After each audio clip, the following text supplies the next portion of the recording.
오늘 우리의 상식과 예수님이라는 제목으로 함께 은혜를 나누도록 하겠습니다. 오늘 마가복음 5장에 보시면 사실 우리들이 익히 들어서 다 알고 계시는 아주 유명한 이야기라고 해야겠죠. 그 이야기들이 있습니다. 3편이 있는데 이 이야기들은 아마 뭐 한두 번씩은 설교를 다 들어보신 그런 유명한 말씀입니다. 그래서 오늘은 제가 설교를 준비하면서 어떤 말씀을 집중적으로 이렇게 우리 성도님들과 은혜를 나눌까 하다가 좀 종합적으로 한번 보는 시간을 가져야겠다라는 생각을 하게 됐습니다. 그렇기 때문에 사실은 오늘 5장 전체를 다 읽어야 되는데 그렇지만 이제 우리 성도님들의 입을 좀 이렇게 덜 아프게 해드리기 위해서 뒤에 부분만 좀 읽었습니다. 오늘 집에 돌아가시면 마가복음 5장을 한번 전체를 쭉 한번 읽어보시길 권면을 드립니다. 그러면 이제 오늘 설교와 이렇게 매치가 돼서 좀 더 은혜가 있을 것이라 생각합니다.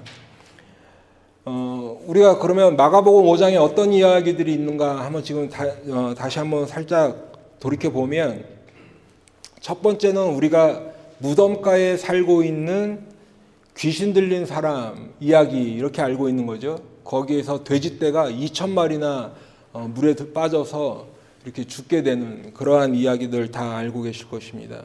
그래서 1절에 보시면 예수께서 바다 건너편 거라사인 지방으로 이르러 이렇게 하죠.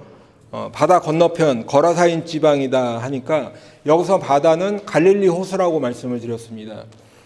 주로 계시던 예수님께서 주로 활동을 하시던 곳이 이제 갈릴리의 가버나움이라는 곳인데 그곳에서 바다 건너편인 거라사인 지방으로 왔으니까 그 갈릴리 호수 반대편이 거라사인 지방이다 이렇게 이해를 하시면 되겠습니다. 그런데 그 바다 건너편으로 가실 때 무슨 일이 있었는가, 그 어떤 일이 그 바다 한가운데서 있었는가는 4장 마지막에 보시면 이제 그 바다에서 있었던 일을 볼 수 있죠. 예수님께서 제자들과 배를 타고 거길 건너가십니다. 그런데 그 가는 도중에 거기가 호수지만 워낙 큰 호수이기 때문에 풍랑이 일었어요. 바람이 불고 풍랑이 이니까 파도가 크게 치고 그래서 막 배에 물이 차고 이렇게 하니까 배가 뭐 침몰할 수도 있는 위기 뭐 이렇게 느끼고 있었겠죠. 그런데 예수님은 주무시고 계셨다 이렇게 성경에 기록되어 있습니다. 제자들이 두려워하니까 예수님을 막 깨우면서 선생님이여 우리가 죽게 된 것을 돌보지 아니하시나이까 막 그러면서 깨우는 거예요. 두려워요. 그래서 4장 39절에 보시면 예수님께서 바람과 바다를 꾸짖으셨다. 그래서 잠잠케 하셨다 되어 있습니다. 그리고 바람이 그치고 잠잠하고 고요하게 돼서 그 출렁이던 파도가 출렁이던 그 바다가 잔잔해졌다 이렇게 기록되어 있죠. 그런데 그 모습을 보았는데 조금 전까지 예수님 깨우면서 우리가 죽게 된 거 돌보지 아니하시나이까라고 했는데 진짜 바다가 잔잔해지니까 제자들이 어리둥절한 거죠. 그래서 그가 누구이기에 바람과 바다도 순종하는가 이런 반응을 보였어요. 근데 그 제자들을 향해서 예수님께서 이렇게 말씀하십니다. 왜 무서워하느냐? 어찌 믿음이 없느냐? 제자들은 어리둥절했겠죠. 근데 그 어리둥절한 그 상황을 성경은 뭐라고 표현하고 있냐면 제자들은 심히 두려워했대요. 처음에는 파도 때문에 파도를 보고 죽을까 봐 두려워했는데 예수님이 그 파도를 잠잠케 해주시니까 잔잔하게 된 바다를 보면서 다시 또 두려워했다라고 성경은 기록하고 있어요. 참 아이러니하죠? 예. 우리 삶에서도 그런 것 같아요. 뭔가 큰 일이 있어요. 막 하나님 살려주세요. 이거 좀 해결해 주세요. 두려워하면서 막 간절히 기도하는데 그게 정말 전혀 해결될 거라고 생각하는데 싹 해결이 되면 어떤 땐 겁이 나는 거죠. 이게 이러도 되나 싶을 정도예요. 제자들이 아마 지금 그런 심정이었던 것 같아요. 그래서 이제 도착한 곳이 오늘 1절에 나오는 거라사인 지방이었습니다. 그런데 이제 도착을 하고 보니까 거기에 처음에 예수님을 맞아준 사람이 다름 아닌 귀신 들린 사람이었어요. 그런데 2절에 어떻게 표현하고 있냐 보니까 더러운 귀신 들린 사람이에요. 제가 아까 감기가 오셨다고 이렇게 존칭을 했는데 감기에는 존칭을 쓰면 안 되죠. 사탄마귀한테도 존칭을 쓰면 안 되는 거예요. 예, 사탄마귀도 더러운 귀신이에요. 그렇죠? 예. 근데 이 사람의 상태가 얼마나 안 좋은지 오늘 우리 마가복음에 보시면 무덤 사이에 살았다 이렇게 되어 있는데 누가복음에 이 사람을 어떻게 기록하고 있냐 표현하고 있냐 보니까 그 도시에 살던 사람인데 이 사람이 옷도 입지도 않고 집에도 가지 않고 무덤 사이에 살았대요. 여러분 제정신이면 낮에 무덤에야 뭐 갈 수 있잖아요. 그렇죠? 근데 밤에 해지고 거길 누가 들어가겠습니까? 그러니까 이 사람이 지금 온전한 정신이 아닌 거죠. 더러운 귀신이 들렸기 때문에 밤에 그냥 거기 가서 무덤가에서 자고 막 하는 건가 봐요. 그런데 여러분 그 사람이 예수님을 만났습니다. 그런데 놀라운 일이 생겨나요. 뭐냐면 그 사람이 예수님을 보자마자 대뜸 지극히 높으신 하나님의 아들 예수여 하는 거예요. 마태복음에도 보니까 하나님의 아들이야. 여러분 성경에 보시면 베드로가 똑같은 고백을 하죠. 예수님을 보고 주는 그리스도시요 살아계신 하나님의 아들이시니이다 라고 고백합니다. 그래서 여러분 기독교 서점에 가면 그 수많은 그 신학 책들 있죠? 예, 다 거기 없는 그 뭐 도서관에 가보면 그 수많은 신학 책들 2000년 동안 지금까지 내려온 그 모든 신학 책들의 출발점이 어디냐? 베드로의 고백인 거예요. 주는 그리스도시요 살아계신 하나님의 아들이십니다. 그러니까 이걸 놀라운 고백이라고 하는데 그 베드로의 고백이 어디 있어요? 마태복음에 보면 16장에 있고 오늘 마가복음에도 보시면 8장에 있어요. 근데 우리는 지금 어디 있죠?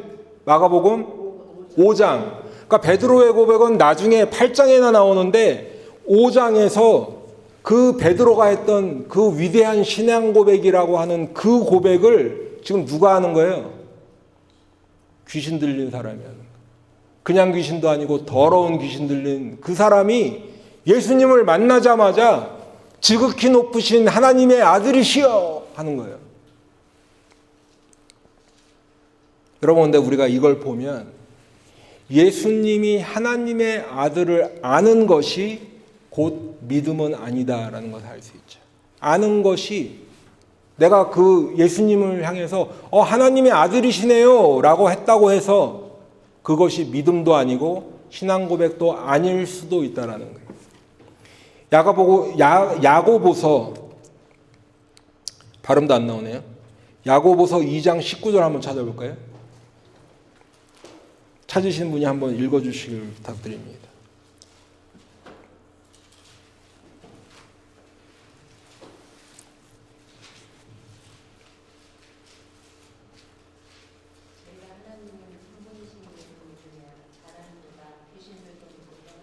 네, 귀신들도 아는 거예요. 하나님은 한 분이신 걸. 오늘 마가복음에 나온 귀신 들린 사람도 아는 거죠. 예수님을 보자마자 소개도 안 했는데 하나님의 아들 예수여 아는 거예요. 근데 그게 곧 믿음은 아닌 거예요. 그렇죠? 그렇기 때문에 여러분 나 예수님 알아. 이게 믿음은 아니라는 거예요. 나 예수님이 하나님의 아들인 거 알아. 아는 것은 믿음이 아니다. 귀신들도 믿고 떤다고 성경은 말씀하고 있고 오늘 무덤가에 사는 이 더러운 귀신 들린 사람도 지극히 높으신 하나님의 아들 예수여라고 말하고 있죠. 그걸 고백이라고 신앙 고백이라고 하진 않습니다.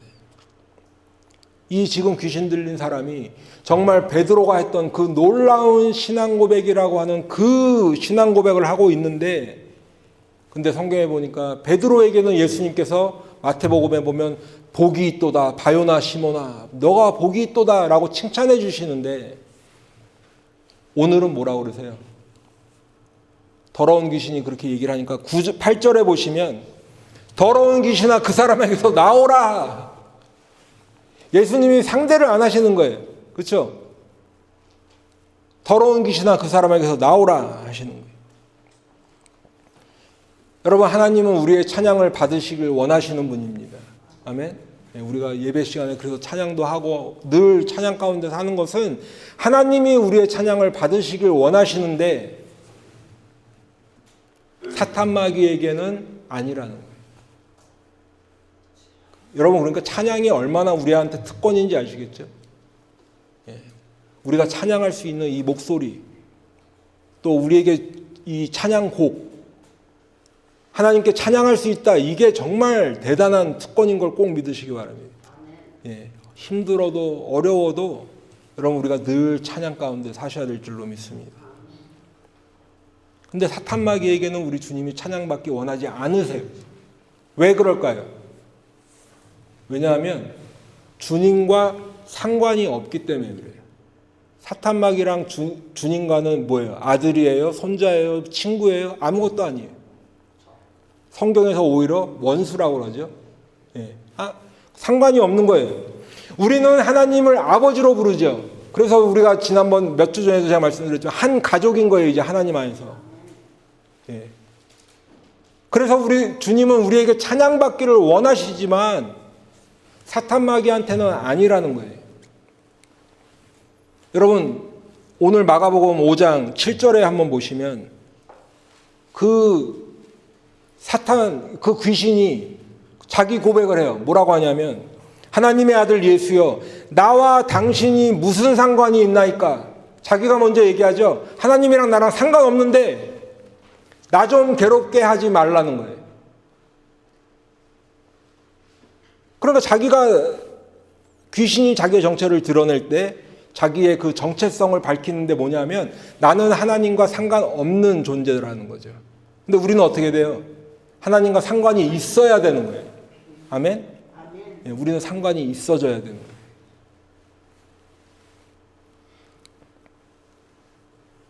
예수님께서 그래서 그 귀신들을 돼지떼에게 들어가게 하시 2,000마리나 되는 돼지떼는 물에 몰사하게 됩니다. 그러고 나니까 그 귀신 들렸던 사람이 제정신이 돌아온 거예요. 그러니까 사실은 이 사람이 이상한 게 아니라 더러운 귀신이 들려서 이 사람이 이상한 행동을 하게 됐다는 거죠. 여러분, 그런데 이 소식이 얼마나 놀라운 소식이에요. 그렇죠? 이 동네에 아마 큰 아픔이었을 거예요. 동네 청년이었다고 그러잖아요. 그러니까 누구 집 아들이었을 텐데 그 청년이 집에도 안 가고 그냥 위에 옷은 다 제껴서 뭐 무덤에도 살고 이러는데 보면은 성경에 보면은 막 쇠고랑으로 묶어도 그걸 다 끊고 할 정도니까 아무도 그 사람을 말릴 사람도 없고 아픔이었을 텐데 그래서 이제 그 귀신이 나와 보니까 이 청년이 제정신이 돌아왔는데 이 사람들을 당연히 동네 사람들에게 알렸겠죠. 이 소식을. 이 사람 제정신 돌아왔어. 그리고 돼지떼도 죽었잖아요. 그러니까 뭐 이게 지금 엄청난 일들이 벌어진 거죠.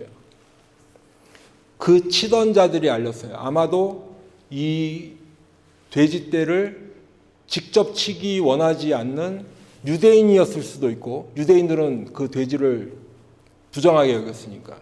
아니면 이방인이지만 부자라서 양 치던 목동도 따로 두고 이렇게 했었으니까 이 사람들은 어쨌든 치던 자들이 따로 있어서 이 사람들이 마을로 가서 알렸는데 마을 사람들이서 그 소식을 다 듣고 나와보니까 정말 그 사람은 멀쩡하게 앉아있고 돼지들은 다 죽어있는 거예요.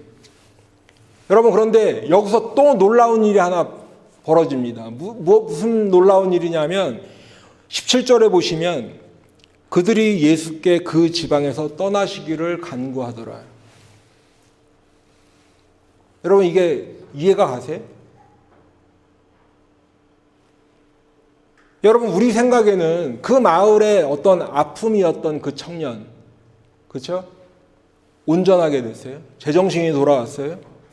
그러면 마을 사람들이 오히려 예수님께 달려나와서 예수님, 우리 마을에 좀 더 계셔주세요. 다른 사람 아픈 사람도 있는데 저 사람도 좀 고쳐주시고 이 사람도 좀 고쳐주세요 할 것 같은데 이 사람들은 그렇게 하지 않고 떠나시라는 거 빨리 간구했대요. 얼마나 그냥 이렇게 떠나세요 이 정도가 아니라 떠나세요 했나 봐요.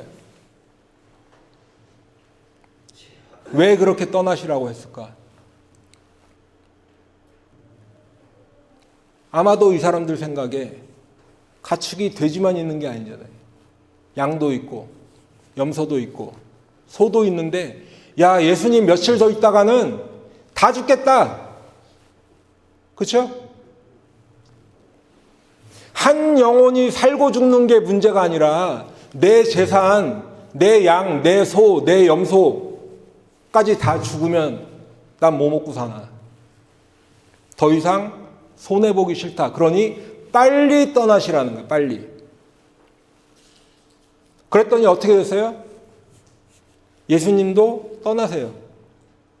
떠나시기를 간구했더니 예수님은 떠나십니다. 여러분, 지난주에 이 말씀을 드렸어요. 복음은 믿어달라고 애원하는 거 아니다 말씀드렸죠.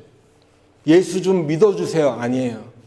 복음은 선포되는 거고, 그렇죠? 예수님의 십자가 부활이 선포되는 거예요. 그러면 내가 얼른 그거를 잡는 사람이 지혜로운 사람이죠. 아니 그런 거 필요 없어. 미련한 사람이라고 성경은 얘기해. 오늘 예수님도 떠나시기를 간구하니까 떠나시는 거예요. 여러분 그렇다면 우리 지혜로운 우리 성도님들은 떠나시기를 구해야 될까요? 나한테 찾아오시기를 구해야 될까요? 예, 아멘이죠. 이건 뭐 답이 너무나 명확한 거예요. 예. 오늘 말씀을 드렸습니다. 성령 강림 주일인데 우리는 날마다 기도해야 돼요. 성령님 내 마음에 찾아와 달라고. 나와 동행해 달라고. 내 마음에 충만하게 거해 달라고 기도하시기를 축원합니다. 예, 우리 주님과 날마다 그래서 동행하시기를 축원합니다. 성령의 충만하심으로 함께 사셔야 돼요. 여러분 예수님께서 이제 그 마을을 떠나고 배를 타고 다시 건너편으로 가셨어요. 그럼 원래 계시던 곳이겠죠. 그런데 그곳에 도착하니까 야이로라는 사람을 만나요. 이 사람은 회당장이었대요. 근데 이 야이로가 예수님을 보자마자 간절히 얘기해요. 제 어린 딸이 죽게 되었습니다. 오셔서 그 위에 손이라도 좀 한번 얹어주세요. 간절히 구하고 있는 거예요. 그러니까 예수님이 야이로를 따라서 야이로의 집으로 가고 계십니다. 그런데 그 모습을 보면서 이제 큰 무리가 따르고 있어요. 사람들이 많이 예수님이 이제 과연 어떻게 하시나 이렇게 궁금하기도 하고 그러니까 따라갔겠죠. 그런데 그 가는 길에 12해, 12년 동안을 혈루증으로 고생하던 어떤 여인이 있었습니다. 그런데 그 여인이 예수님이라는 소식을 듣고 그 예수님의 옷자락이라도 만지면 낫겠다 싶어서 가까이 가서 그 예수님의 옷을 쓱 만졌어요. 그런데 어떤 일이 일어났어요? 네. 오늘 29절에 보시면 그의 혈루 근원이 곧 마름에 병이 나은 줄을 몸에 깨달았다. 자기는 아는 거죠. 본인은 아는 거예요. 그렇죠? 다른 사람들은 몰라요. 모를 수 있어요. 근데 예수님을 만졌더니 곧 말랐어요. 혈루 근원이. 그래서 자기가 본인이 제일 먼저 알게 된 거예요. 그러면 여러분 이 이야기는 여기서 끝나도 상관없겠죠. 만지면 낫겠다. 근데 만졌어요. 그랬더니 나았어요. 그러면 여기서 끝나도 예수님은 그냥 가던 길 가시면 되는데 굳이 예수님이 멈춰 서십니다. 누가 내 옷에 손을 댔느냐 물으세요. 왜 그렇게 물으시냐 보니까 30절에 보니까 그 능력이 자기에게서 나간 줄을 곧 스스로 아셨대요. 그러니까 그 여인이 자기의 병이 난 거를 안 것과 동시에 예수님도 예수님의 능력이 나간 것을 아신 거죠. 근데 그래서 예수님이 누가 나에게 손을 댔느냐 물으시는데 제자들이 31절에 보니까 뭐라고 그러냐면 무리가 애워싸 미는 것을 보시며 누가 내게 손을 대었느냐 물으시나이까 해요. 그 전에 큰 무리가 예수님을 따랐다 그랬잖아요. 그러니까 뭐 예수님을 따르는데 사람들이 많이 있었을 거 아니에요. 그러니까 뭐 이렇게도 치고 저렇게도 이렇게 닿을 수도 있는데 예수님 성격이 좀 까탈스러워지셨나? 왜 갑자기 그렇게 예수님 안 보이세요? 사람들 이렇게 많아요. 이런 얘기 하는 거죠. 믿음이 있는 사람이 내가 낫겠다 하고 타치하는 것과 그냥 보통 사람이 치고 미는 거하고 다르겠죠? 그렇죠. 예수님은 또 그걸 아셨을 수도 있죠. 그래서 누가복음에 보면 근데 베드로는 그걸 몰랐나 봐요. 누가복음에 보니까 베드로가 주여 무리가 밀려들어 미나이다. 사람들 많이 있다는 거예요.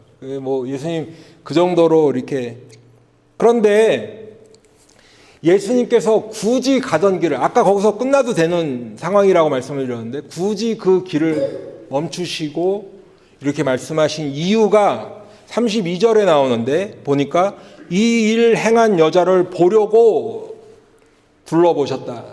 그 여자를 찾으려고 하는 거예요.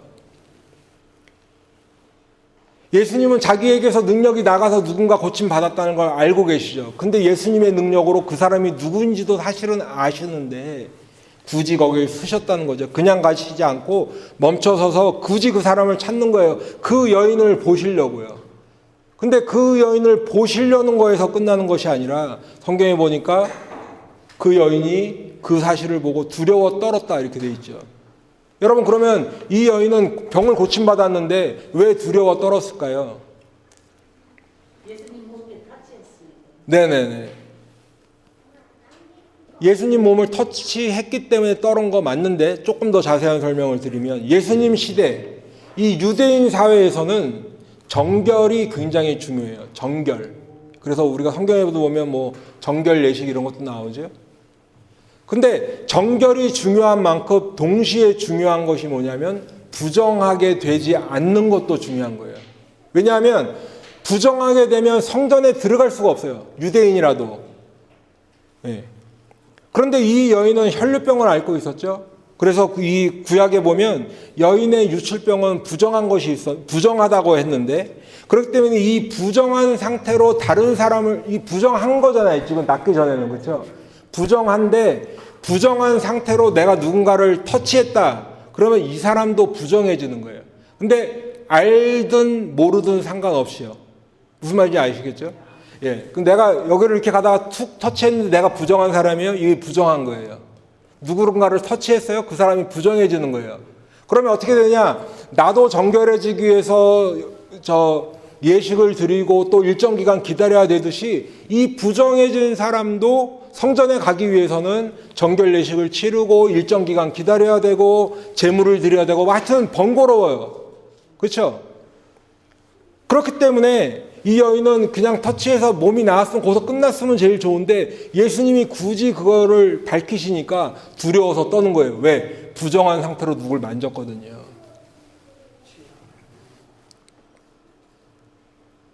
그런데 여러분 예수님의 반응이 당신이 나를 만져가고 내가 부정하게 됐잖아가 아니라 뭐라고 그러세요? 34절에 보니까 딸아 네 믿음이 너를 구원하였으니 평안히 가라. 내 병에서 놓여 건강할지어다. 아멘. 딸아 내 믿음이 너를 구원하였다. 평안히 가라는 거. 두려워하지 말고 너가 부정한 상태에서 나를 만졌어도 상관없어. 평안히 가. 너는 건강하게 가면 돼. 여러분 그 전에 바다를 건널 때 제자들에게 예수님께서 뭐라고 그러셨죠? 믿음이 적은 자들이라고 그러셨어요. 왜 두려워하느냐? 너희 믿음이 어디 있느냐? 그런데 지금은 이 혈류병으로 고생하던 이 여인에게 딸아 내 믿음이 너를 구원하였다. 여러분 여기까지가 오늘 마가복음에 있는 두 번째 이야기입니다. 그리고 이제 세 번째 이야기는 앞서 야이로 기억하시죠? 야이로의 이야기가 계속 이어지고 있습니다. 예수님께서 그 여인과 그러고 있는 사이에 야이로의 딸이 죽어가고 있다고 했는데 이게 어떻게 된 거예요? 진짜 죽었어요. 사람이 한 명 와서 소식을 전하는데 그 딸이 죽었어. 그러니 이제 다 끝났습니다. 그 선생님을 더 괴롭게 하지 마세요. 35절에 보니까 당신의 딸이 죽었나이다. 어찌하여 선생을 더 괴롭게 하나니까. 혹시 아직 살아있을 때는 오셔서 안수라도 하시고 기도라도 하시면 병이 낫고 해서 회복할 이 찬스라도 있는데, 지금은 어떻게 돼요? 죽었으니까. 그렇죠? 어떻게 손 쓸 방법이 없잖아요. 그렇죠? 예. 예수님도 안 된다는 거예요. 죽었기 때문에. 그런데 여러분, 이번에도 예수님의 반응은 우리의 상식, 우리의 생각과는 완전히 다른 그런 반응을 보이십니다.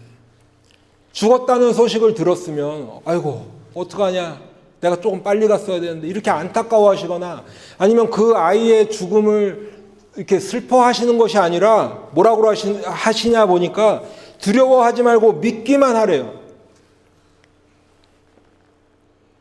아니, 주님이니까 이렇게 말씀하실 수 있겠죠. 두려워하지 말고 믿기만 하라, 36절에. 그런데 그거를 누구에게 말씀하셨나 보니까 그 아이 아버지한테 말씀하셨어요. 지금 그 야이로, 예수님만 이 소식을 들은 게 아니라 야이로도 죽어가지만 아직 안 죽었다고 생각했는데, 그러고 있는 사이에 딸이 죽었다 그러면 그 아버지는 어떤 마음이 덜컹하는 거죠. 그죠? 그 딸을 살릴 기회가 없어진 거예요. 그런데 그 아버지인 지금 야이로에게 예수님은 위로를 하시는 것도 아니고 뭔가 힘을 내라고 격려하시는 것도 아니고 그냥 두려워하지 말고 믿기만 하라. 뒤에 이어지는 말씀에 보니까 예수님께서 베드로와 야고보와 요한을 데리고 그 집에 도착하셨어요. 근데 그 집에 가니까 어떻게 해요? 성경이 오늘 마가복음에 보시면 떠드는 것과 사람들이 울며 통곡함을 보셨다 되어 있죠. 떠드는 게 그냥 뭐 앉아서 이렇게 뭐 잡담하는 게 아니라 시끌시끌한 거예요. 지금 왜요? 12살 먹은 아이가 죽었잖아요. 여자아이가. 그러니까 그 집에 막 울며 통곡하고 사람들이, 예? 너무나 자연스러운 초상집 광경이죠. 슬픔을 당한 집의 광경입니다. 여러분, 그런데 예수님이 조금 전에 그 아이 아버지 야이로에게 하셨던 말씀보다 한술 더 떠서 이제 말씀을 하시는데 뭐라고 하시나 보니까 39절에 보면, 39절 누가 한번 읽어주시죠. 들어가서 그들에게 이르시되 너희가 어찌하여 떠들며 우느냐, 이 아이가 죽은 것이 아니라 잔다 하시니. 네. 여러분, 지금 뭔가 추상적인 얘기를 하는 게 아니잖아요. 그렇죠? 그 아이가 지금 죽어서 여기 누워 있는 거예요. 뭐 나중에 이렇게 우리가 믿음을 가지면 그냥 이렇게 격려할 수 있는 그런 차원이 아닌 거예요. 죽은 아이가 여기 시체로 누워 있는 거예요. 그런데 거기서 예수님이 뭐라고 하셨냐면 이 아이가 죽은 것이 아니라 잔다. 여러분 생각해 보세요. 지금 우리 예전에 이제 어르신들, 연세가 아주 많으신 분들 돌아가시면 호상이라고 그랬잖아요. 뭐 100세 이렇게 되신 분이 돌아가시면 호상이라고 하지만 어쨌든 그 집은 초상집 아니에요. 호상이라도 슬픈 건 슬픈 거잖아요. 그런데 지금 이 집은 어떤 초상집이에요? 12살밖에 안 된 여자아이가 죽은 거예요. 인생을 100세 살고 호상이라고 해도 슬픈 초상집인데 여기는 지금 아직 인생을 꽃 피워보지도 못한 12살 먹은 여자아이가 죽었어요. 그러니까 그 자리에 모인 그 부모, 친척, 친구들은 그 비통함이 얼마나 크겠습니까? 그런데 아무리 예수님이라도 하실 말씀이 있고 안 하실 말씀이 있지.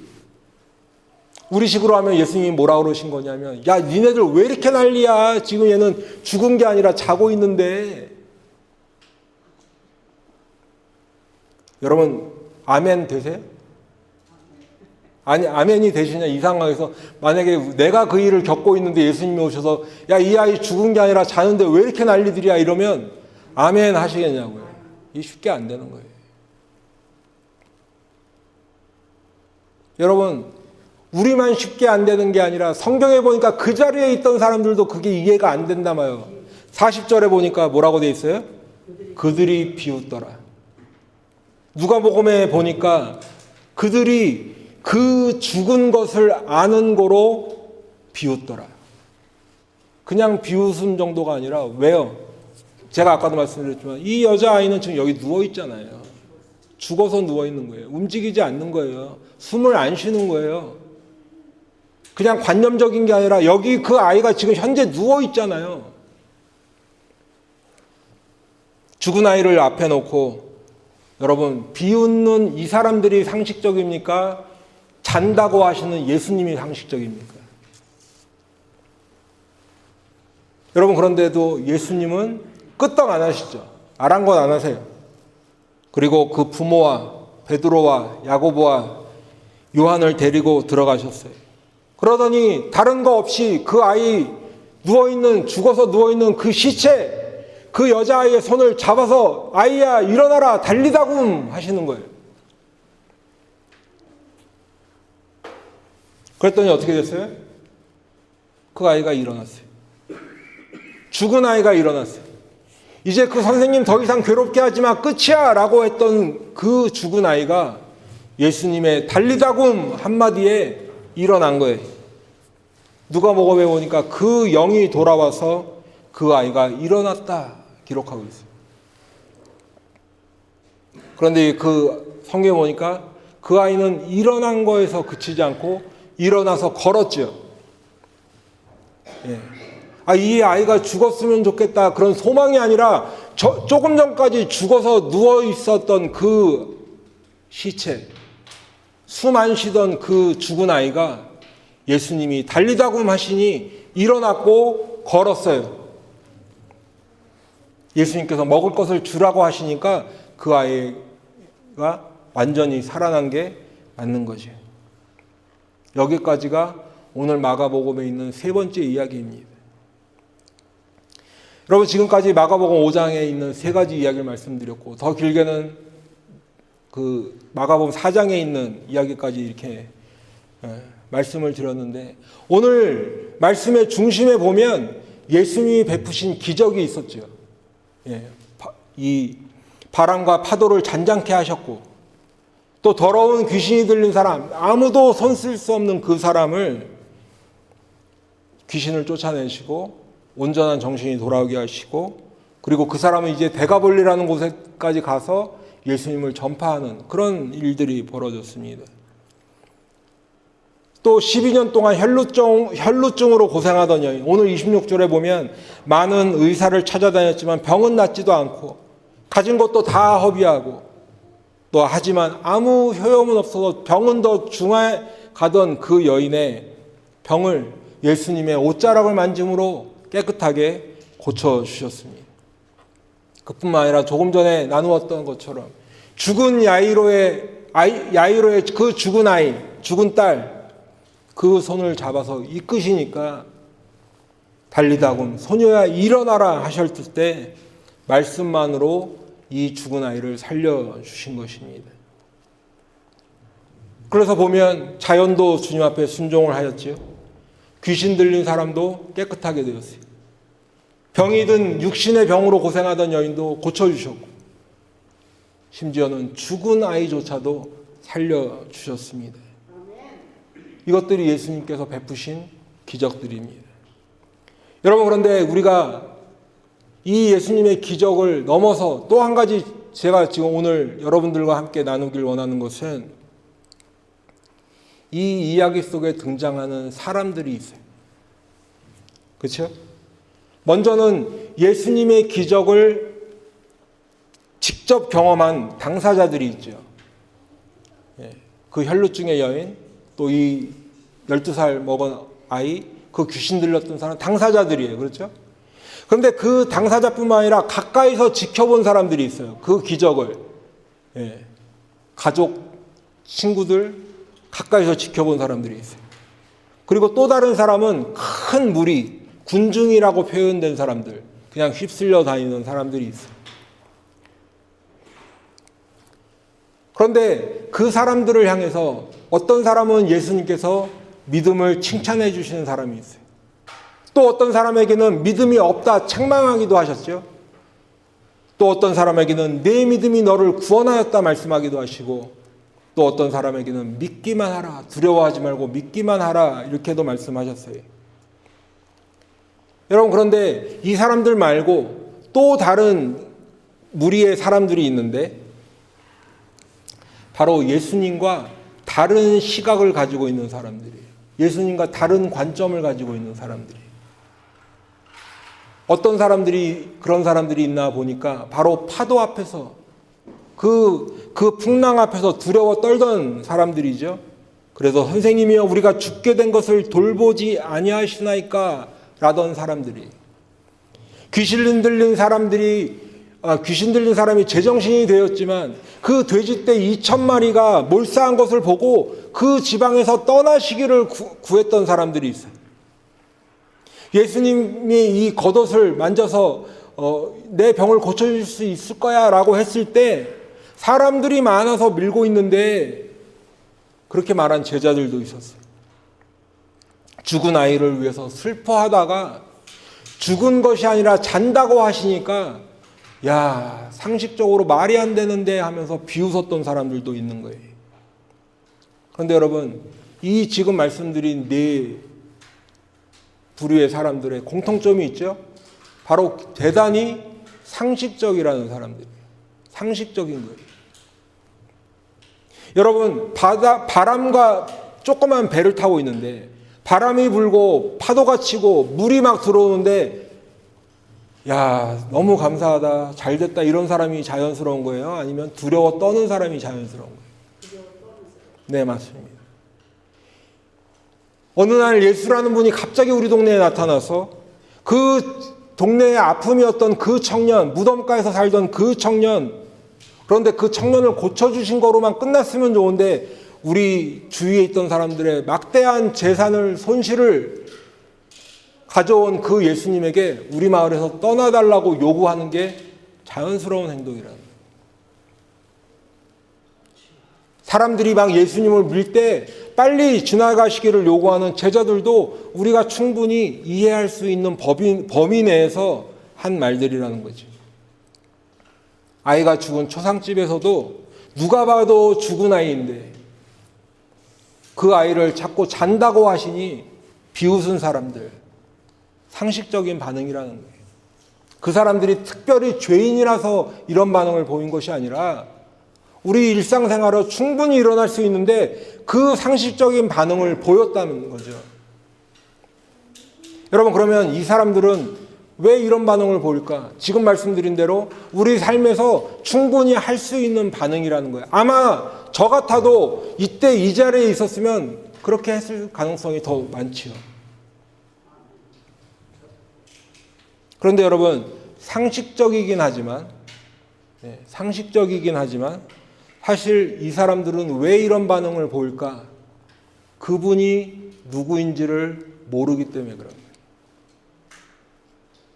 지금 앞에 있는 분이, 내 눈앞에 있는 분이 누군지를 모르는 거예요. 그렇기 때문에 자기들은 상식적인데 성경에서는 이상한 반응을 보인 것처럼 기록이 되어 있다는 거예요. 이해가 되시죠? 네. 만일 이 사람들이 내 앞에 서 있는 이분이 누구인가 그 정체성을 확실히 알았다고 한다면 그렇게 반응하지 않았겠죠. 두려워 떨기보다는 주무시는 예수님이라도 나를 건져주실 수 있다. 그렇죠? 돼지떼가 비록 지금 2,000마리나 몰사됐더라도 영혼을 살리시고 하나님이 내 재산도 회복시켜 주실 수 있어. 안 해주셔도 상관없지만 죽은 아이가 잔다고 했을 때 이분은 죽은 사람도 살릴 수 있는 하나님의 아들이야. 그러니 잔다고 하는 게 더 상식적이지 비웃지 않았겠죠. 누군지 알았더라면.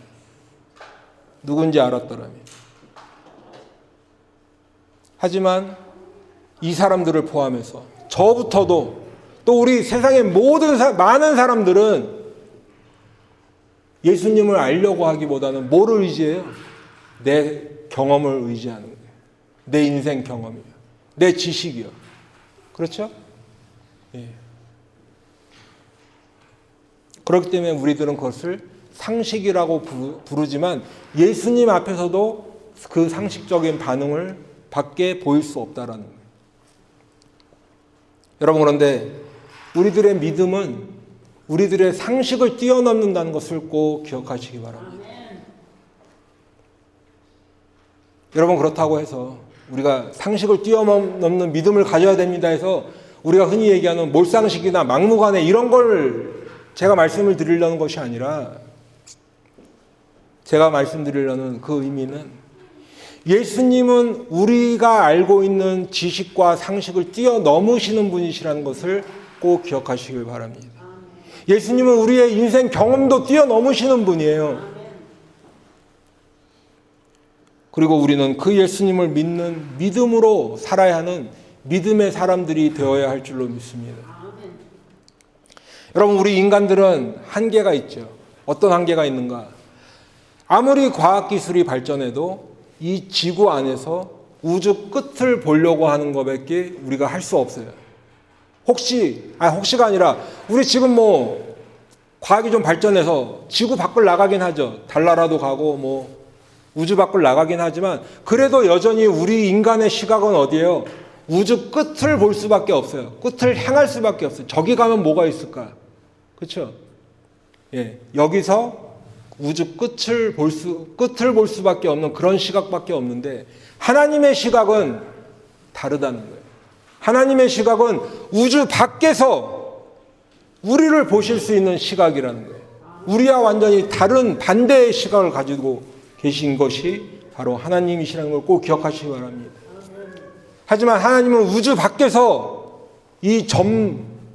우주 전체 사이즈에서 점보다도 작은 사이즈에 있는 이 지구를 보실 수 있는 하나님이시고, 그 점보다도 작은 지구 안에 살고 있는 아주 작은 존재인 우리 한 사람 한 사람, 여러분 한 사람 한 사람을 관심을 가지고 여러분들을 위해서 그 독생자 예수를 보내셔서 사랑하시는 하나님이신 것을 꼭 믿으시기 바랍니다. 사랑하는 성도 여러분, 세상 사람들은 예수님의 십자가 하면 믿어지질 않는 거예요. 2000년 전에 죽은 그분이 나랑 무슨 상관이 있어? 왜 나를 위해 왜 죽으셨는데? 그분이 죽었다고 내 죄가 용서가 된다고? 이해가 안 가는 거예요, 세상 사람들이. 왜요? 우리들의 상식과 맞지 않잖아요. 그렇기 때문에 주님을 만나도 불평하는 거예요. 파도나 잠잠하게 해주지 불평하는 거예요. 내 재산 돼지 죽이지 말고 떠나시라고 요구하는 거예요. 죽은 것이 아니라 잔다 하시는데도 비웃고 있는 거예요. 왜요? 내 상식이라 안 맞아요.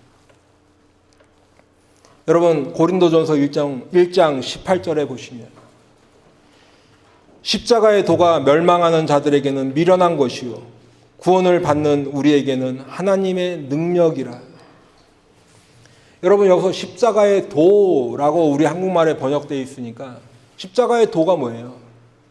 십자가의 도가 뭐예요?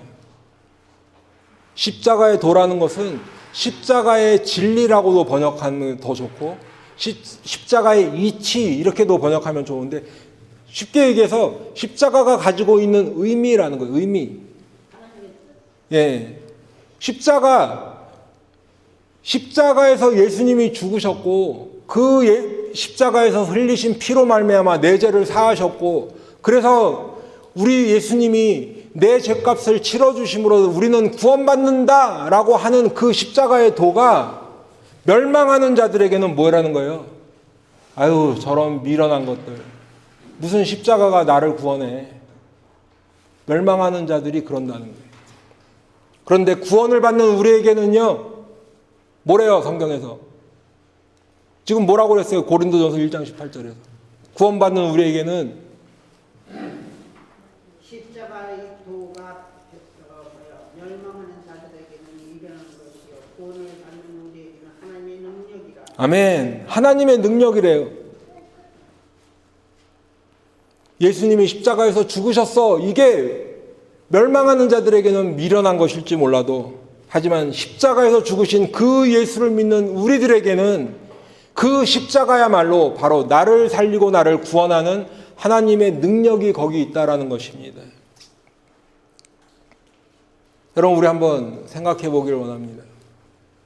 각자가 한번 질문해 보세요.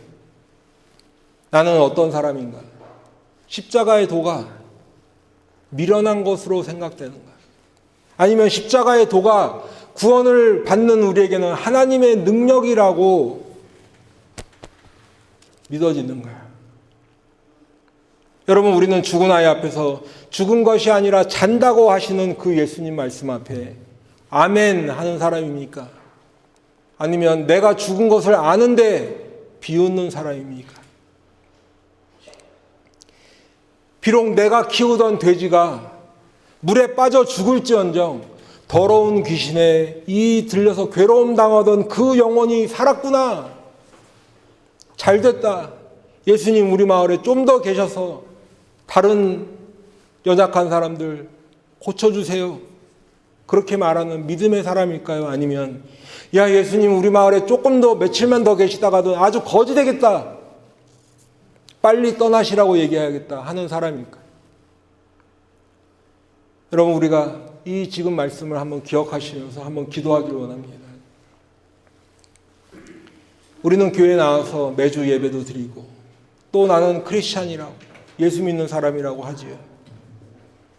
그런데 여러분, 우리는 믿음으로 살기보다는 내 상식에 의지해서 살지는 않는지, 그때가 더 많지는 않은지, 지금도 우리와 함께 하셔서 우리 인생 가운데 기적을 베풀어 주시는 우리 주님이신데 나는 정말 그 주님을 의지하고 있는가? 우리 주님은 우리의 인생에 파도를 잠잠케 하시고 또 더러운 귀신을 쫓아주셔서 우리에게 자유를 주시는 주님이시고 또 우리의 육신의 병뿐만 아니라 우리 마음의 병들 고쳐주시는 주님이시며 죽은 사람이 영원히 죽지 않고 다시 살아난다고 하는 그 부활의 약속을 우리 주님은 우리에게 주셨는데 내가 더 의지하는 것은 무엇입니까? 여러분, 이 시간 한번 마음속으로 생각해 보시면서 기도하기를 원합니다. 혹시라도 지금까지 우리가 살아온 우리의 인생이 내 상식만 의지하고 내 경험이나 내 지식만 의지하고 살지 않았는지, 만일 그렇게 살아왔다면 이 시간 주님 앞에 우리가 내 연약함을 고백하고 하나님, 주님만 믿고 의지하는 삶 살겠습니다. 내 상식, 내 경험 이런 것 의지하지 않고 오직 믿음으로 주님만 바라보고 주님만 의지하며 살겠습니다 하면 결단하는 기도했으면 좋겠습니다. 여러분, 이 시간 한번 우리 각자의 인생을 한번 돌아보길 원합니다. 내가 의지했던 것은 무엇인가? 이제 주님의 말씀 따라서 그 주님의 명령에 내 앞에 계신 분이 주님이시다. 내 앞에 계신 분이 하나님의 아들이시다. 그 주님을 믿고 끝까지 내 인생길 걸어가야겠다. 결단하시는 시간 되길 바랍니다.